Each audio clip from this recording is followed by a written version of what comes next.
దశకము 4 ఛందస్సు రథోద్ధతము.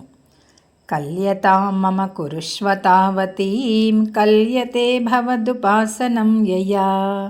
స్పష్టమష్టవిధయోగచర్యయా పుష్టయాశు తవ తుష్టిమాప్నుయాం బ్రహ్మచర్యదృఢతాదిభిర్యమైః ఆప్లవాదినియమైశ్చ పావితాః కుర్మహే దృఢమమీ సుఖాసనం పంకజాద్యమపి వా భవత్పరాః తారమంతరనుచింత్య సంతతం ప్రాణవాయుమభియమ్య నిర్మలాః ఇంద్రియాణి విషయాదథాపహృత్ యాస్మహే భవదుపాసనోన్ముఖాః అస్ఫుటే వపుషితే ప్రయత్నతో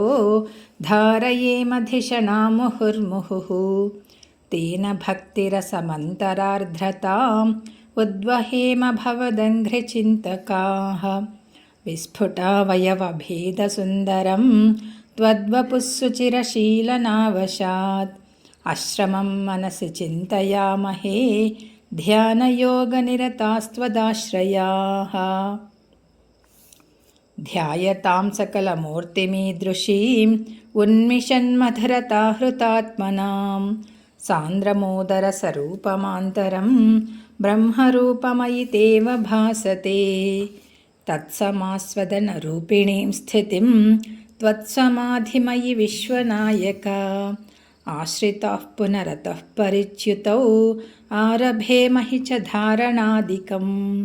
ఇత్తమభ్యసన నిర్భరోల్లసత్ త్వత్పరాత్మసుఖకల్పితోత్సవాః ముక్తభక్తకులమౌలితాం గతాః సంచరేమ శుకనారదాదివత్ త్వత్సమాధివిజయేతు యః పునః మంక్షుమోక్షరసికः క్రమేణ వా యోగవశ్యమనిలం షడాశ్రయైః ఉన్నయత్యజశుషుమ్నయాశనైః లింగదేహమపి సంత్యజన్నథో లీయతే త్వయి పరే నిరాగ్రహः ఊర్ధ్వలోకకుతుకీతుమూర్ధతः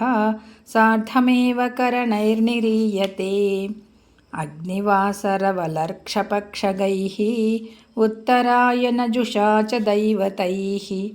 ప్రాపితోరవిపదం భవత్పరో మోదవాన్ ధ్రువపదాంతమీయతే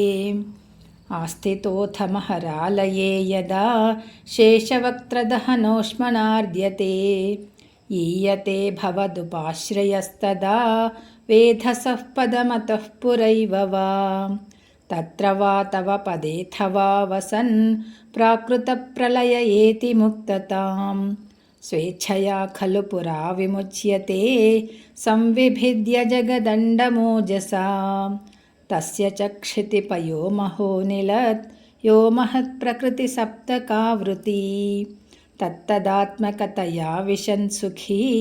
యాతి తే పదమనావృతం విభో అర్చిరాదిగతిమీదృశీం వ్రజన్ విచ్యుతిన్న భజతే జగత్పతే సచ్చిదాత్మక భవద్గుణోదయాన్ ఉచ్చరంతమనిలేశ పాహి మాం నారాయణ అఖిల గురో భగవన్నమస్తే శ్రీహరయే నమః.